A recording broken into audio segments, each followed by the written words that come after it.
आप सभी का वेलकम करता हूँ हमारी यूट्यूब परिवार में। आज हम लोग एक अलग तरीके का किताब के बारे में बात करेंगे। एक आध्यात्मिक किताब के बारे में जिसका नाम है राजा योगा, और इस किताब को लिखी है एक महान देश प्रेमी महापुरुष नरेंद्रनाथ दत्त यानी कि स्वामी विवेकानंद जी ने। इस वीडियो में हम बात करने जा रहा है राजा योगा के मार्ग के बारे में और इसी का सभी स्टेप्स के बारे में भी। तो बिना देर करके चलिए ये वीडियो स्टार्ट करते हैं। हमें राजा योग के बारे में जानने से पहले ये जानना होगा कि योगा का अर्थ क्या है। योगा एक संस्कृत शब्द युज से आई है जिसका मतलब है किसी भी चीज़ों से कनेक्ट होना यानी कि जुड़ना। तो हम राजा योगा का मीनिंग कह सकते हैं कि राजा का क्वालिटी माइंडसेट, उनको कौन सा पाथ फॉलो करना चाहिए, उसी चीज़ों से खुद को जोड़ना। स्वामी जी किसी भी चीज़ों को पढ़ने से के बजाय उस चीज़ों को प्रैक्टिकल अप्लाई करने का सलाह देते थे। उन्होंने कहते थे कि अगर आपको एस्ट्रोनॉमर बनना है तो आपको टेलीस्कोप लेकर स्टार्स मून को स्टडी करना होगा। अगर केमिस्ट बनना है तो लेबोरेटरी में जाकर एक्सपेरिमेंट करना होगा। और ऐसे ही अगर आपको रिलीजियस बनना है तो आपको कुछ मेथड को ज़रूर अभ्यास करना होगा। राजा योग का लक्ष्य है कि कैसे हम हमारी माइंड को एक चीज़ के ऊपर कंसंट्रेट करके किसी भी फैक्ट को हमारी माइंड में डिस्कवर करके उसी को जनरलाइज करके उससे एक कंक्लूशन निकाला जाए। राजा योगी कहते हैं कि बाहर की दुनिया में जो चीज़ है वही हमारी अंदर की दुनिया में है।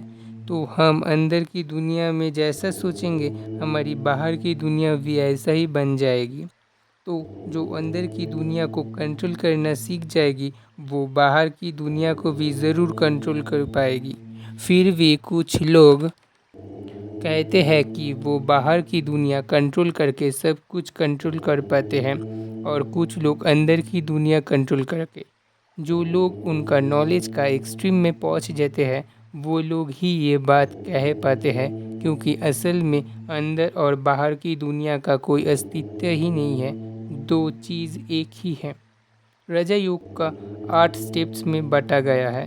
फर्स्ट है यामा, जिसके अंदर 5 सब स्टेप्स हैं, और वो है अहिंसा यानी कि नॉन वायलेंस, और इसके अंदर आते अभया मतलब डर से मुक्त होना, और अक्रोधा क्रोध से मुक्त होना। बी सत्या यानी कि ट्रूथफुलनेस, जो आपकी थॉट वर्ड डीड में दिखाई देनी चाहिए। सी अस्त्या मतलब कभी भी किसी से कुछ चोरी मत करना।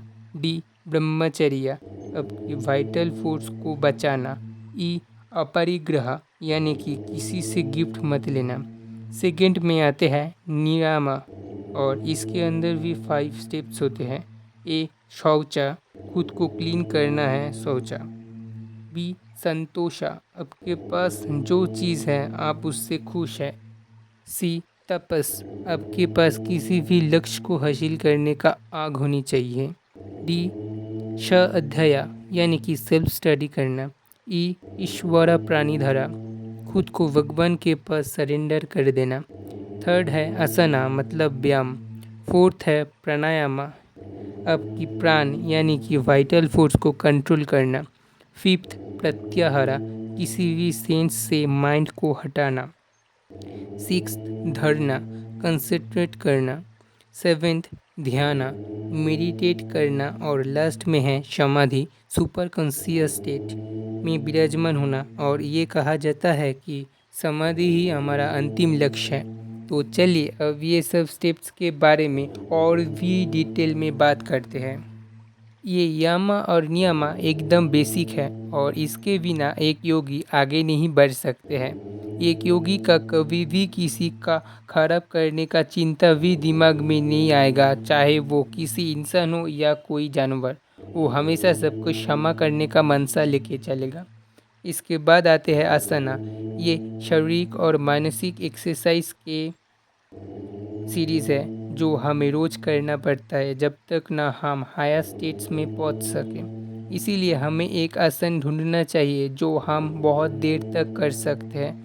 इससे हमारी नर्व करेंट डिस्प्लेस्ड होगा और एक नए चैनल ओपन होगा नए वाइब्रेशन जहाँ स्टार्ट होगा।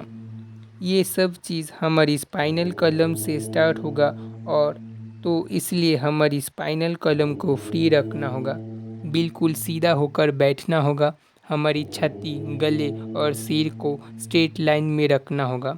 अब बात आते हैं प्राणायाम की।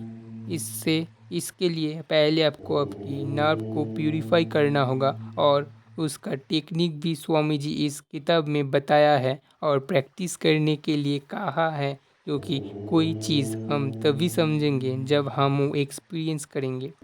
एक अनहेल्दी बॉडी इस प्रैक्टिस पे रुकावट लाएगी। तो प्रैक्टिस करने की समय ध्यान रखना होगा कि आप क्या खा पी रहे हो। जब आपको एक छोटी सी प्रूफ रियलाइज होगा, तब आपको योगा के टीचिंग के बारे में फेथ आएगा।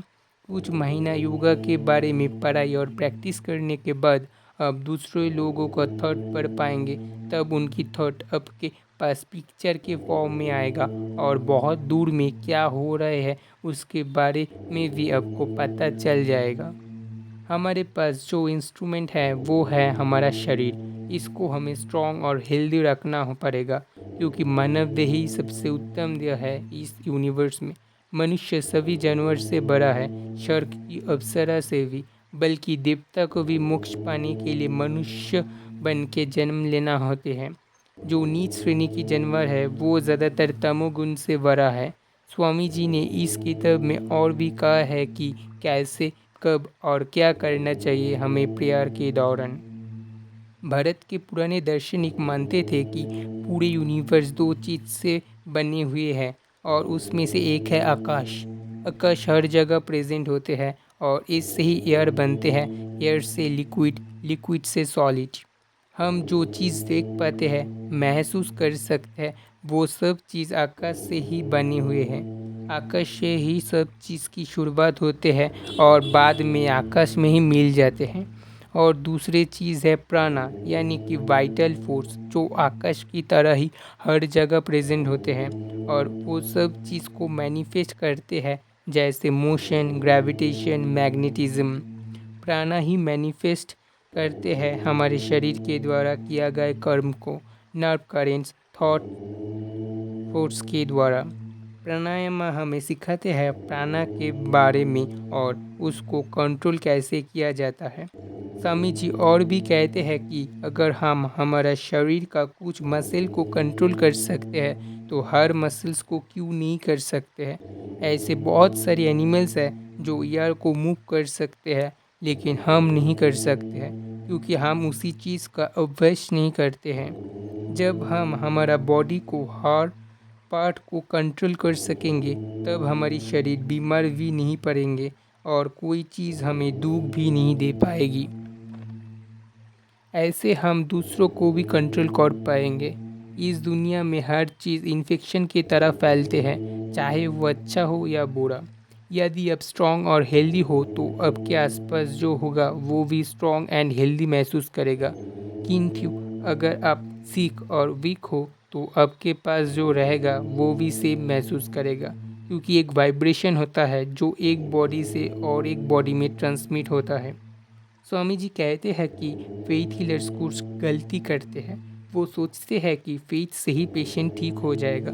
कभी कभी बीमारी का सबसे बुरा सिम्टम्स होता है कि पेशेंट सोचते हैं कि उसका कोई बीमारी नहीं है, और ये बहुत खतरनाक होती है।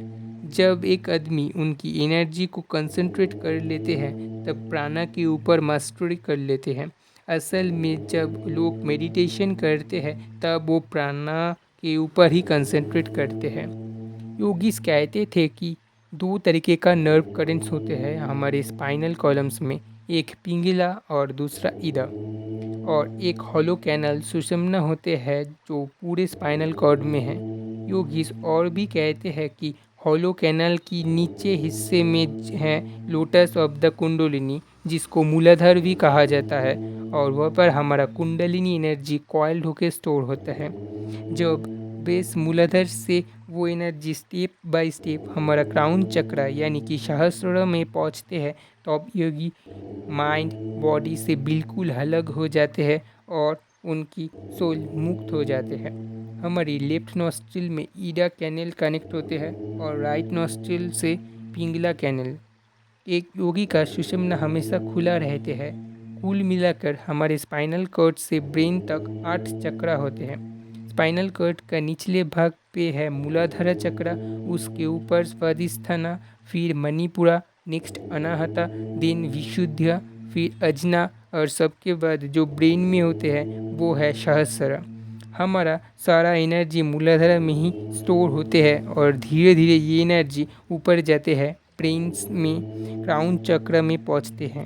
इसी एनर्जी को योगी लोग ऊर्जा कहते हैं और बोलते हैं जिसकी ब्रेन में जितना ज़्यादा ऊर्जा स्टोर होते हैं वो ज़्यादा इंटेलेक्चुअल स्पिरिचुअली स्ट्रॉन्ग बनते हैं। यही ऊर्जा का काम है। एक तरफ कोई लोग बहुत अच्छे भाषा से में बात करते हैं, अच्छे विचार प्रकाश करते हैं, लेकिन लोगों को इम्प्रेस कर नहीं पाते हैं। दूसरे तरफ कोई लोग अच्छे से बात भी नहीं करते हैं, अच्छे विचार भी नहीं देते हैं, फिर भी लोग उसे पसंद करते हैं। असल में ये सब उजस का ही पावर है।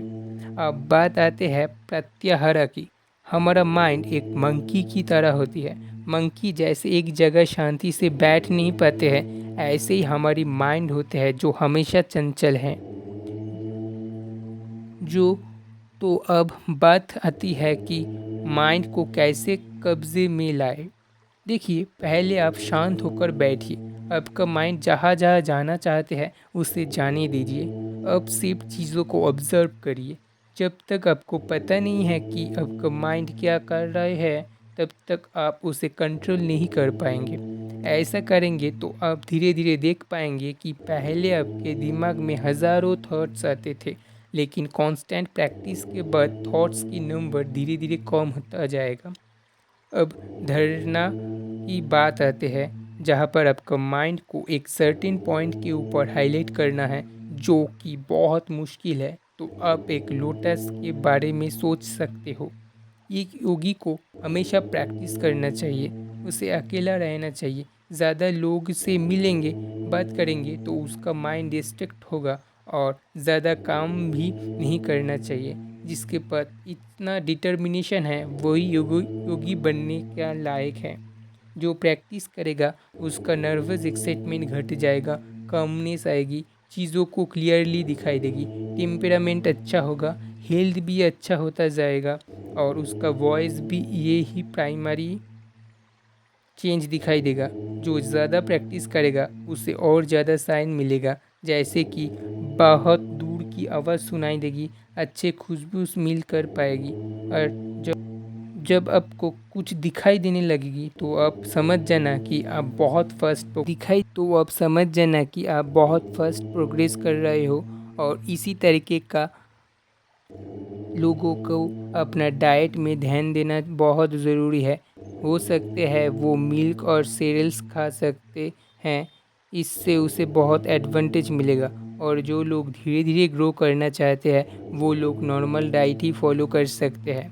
जो लोग असल में योगी बनना चाहते हैं उसे एक आइडिया को पहचानना है, उसी के लिए सपने देखना है, उसी के बारे में सोचना है, उसी के लिए जीना है। उनकी बॉडी, माइंड, मसल, नर्व सभी पार्ट उसी आइडिया में भरे होना चाहिए।